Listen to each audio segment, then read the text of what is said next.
ça m'intéresse les métiers des gens. Donc quand je m'intéresse à un métier, généralement, en plus, j'ai même plus envie d'exposer le personnage ailleurs que dans son métier tellement je trouve ça intéressant et je trouve que ça permet de, bah, je sais pas, de faire tomber les fantasmes et de découvrir la vie des autres. C'est intéressant.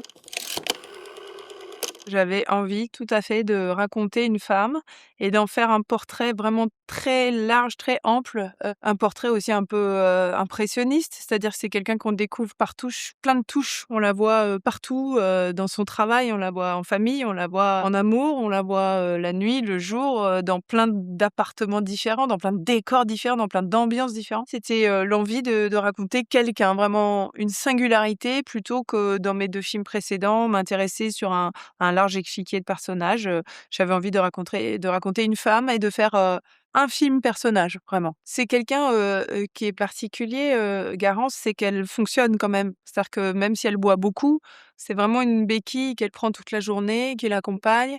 Ça l'empêche pas, on va dire jusqu'à un certain point, de faire ce qu'elle a à faire. Donc c'est quelqu'un qui a une vie quand même et qui est très aimable selon moi. Je la trouve moi hyper aimable, j'aimerais bien l'avoir comme pote. Elle est bonne dans son travail, elle sait se faire aimer, c'est une femme de collectif aussi. Mais comme tous les addicts, au bout d'un moment, ils perdent des gens, ces gens-là, parce que c'est très difficile de se positionner par rapport à quelqu'un qui est malade comme ça, où on ne sait pas comment provoquer l'étincelle, le déclic qui va faire que la personne va arrêter ou sortir du déni, ce qui est pas tout à fait le cas de Garance, parce qu'elle annonce tout de suite la couleur qu'elle est de toute façon alcoolique, ce qui est un peu désarmant pour tout le monde. Et il fallait construire, plusieurs bandes, plusieurs collectifs.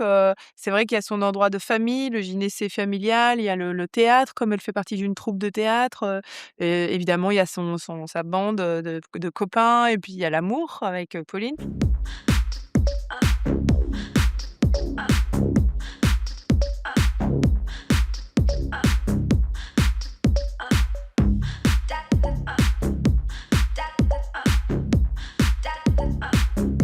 Avec, Adèle Exarchopoulos, on a fait un travail, on va dire, normal de réalisatrice, actrice. C'est-à-dire que moi, j'ai écrit un scénario qui est très précis. Elle invente pas les situations, Adèle, elle invente pas, le parcours. Elle va jouer ce qui a «marqué» en fait, entre guillemets. Elle va jouer la partition. Mais la partition, c'est pas elle qui l'a choisie. Mais par contre, évidemment, elle devient co-autrice, du personnage, parce qu'elle l'incarne. Mais, on a travaillé, c'était surtout, donc elle avait fort à faire dans chaque situation, mais on a surtout parlé des stigmates de l'alcool. Il y a beaucoup de stigmates que je vois à l'écran, un peu fabriqués par les acteurs, même s'ils fabriquent très bien, je le vois. L'ivresse, la bouche pâteuse, jouer le mec bourré ou la meuf bourrée, souvent, sur moi, ça opère pas beaucoup. Je suis pas très convaincue par ça, j'y crois pas beaucoup. Donc déjà, c'est un personnage qui tient très bien l'alcool et en plus, on n'en mettait pas beaucoup de l'alcool. En fait, elle en buvait, factuellement, elle buvait, elle arrêtait pas. J'ai pas arrêté de la filmer en train de boire des verres, mais les stigmates de l'alcool, ils étaient contenus dans les situations. Soit elle tombait, soit elle disait des conneries, soit elle oublie quelque chose. Et puis parfois, à des rares endroits, elle l'a vraiment bien fait. On rajoutait vraiment un petit peu plus d'alcool quand elle était vraiment très très ivre, mais ça arrivait pas tant que ça en fait. Ça fait longtemps que je me disais, faire le portrait d'une actrice, ça m'intéresserait, mais pas une actrice vedette, une actrice qui, comme moi, j'ai beaucoup d'amis acteurs, actrices, et moi-même je l'ai été un petit peu. J'étais plutôt comme Garance, hein. Moi, je faisais du théâtre, j'essayais de trouver du boulot.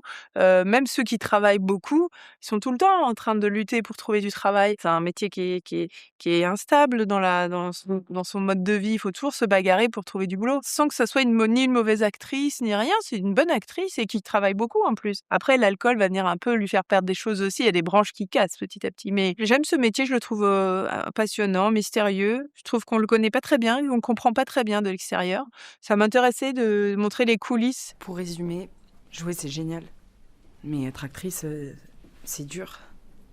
Et je sais pas s'il y a des enfants trop mignons comme vous, qui ont plein d'autres possibilités, je conseillerais ce métier. Et ça me fait triste de vous dire ça. Mais si j'essaye d'avoir un discours un peu responsable, je vous dirais... laissez tomber. Elle rencontre Pauline, elle a beau en tomber éperdument amoureuse, elle se remet à boire beaucoup, très fort. En fait, c'est ça qui est très dur avec les addictions et même assez désespérant, je pense, et douloureux pour les autres, c'est qu'il suffit pas d'aimer pour se dire: «Bon, je vais arrêter les alcooliques, ils ont des enfants, ils ont des amoureux, ils ont des gens qu'ils aiment vraiment du plus profond de leur cœur et ils n'arriveront pas à surmonter cette maladie pour autant. C'est pas par manque d'amour, c'est parce que le mécanisme d'addiction, c'est surpuissant». C'est bien ça qui est difficile. Mais du coup, je pense que la rencontre avec le personnage de Sarah Giraudot et la caractérisation de ce personnage, la façon qu'elle a de se positionner justement, de ne pas lui dire d'arrêter parce qu'on sait que ça ne marche pas, de ne pas la juger, d'accueillir, de faire comme elle peut en fait, avec autant d'amour qu'elle peut. Je pense que ce positionnement, ça contribue et cet amour contribue à la faire s'arrêter, mais ça suffit pas. C'est un film qui dure, qui s'étale sur 8 années de vie, donc je savais qu'il allait falloir que je crée des ellipses, que j'allais, passer par des étapes de vie pour montrer un parcours et du coup, pour créer des ellipses, je me suis dit que j'allais m'adosser à chaque déménagement et que là, les voix off, la discussion, on peut se dire après qu'en fait, on a assisté en amont à ce qu'elles se sont racontées quand elles se sont rencontrées. On rencontre quelqu'un, on raconte notre vie, ça me permettait de passer le temps, ça me permettait de créer déjà un truc d'attachement par rapport au personnage de Sarah Giraudot et entendre leur voix, c'est aussi leur complicité, c'est aussi leur entente, le film commence par leur entente.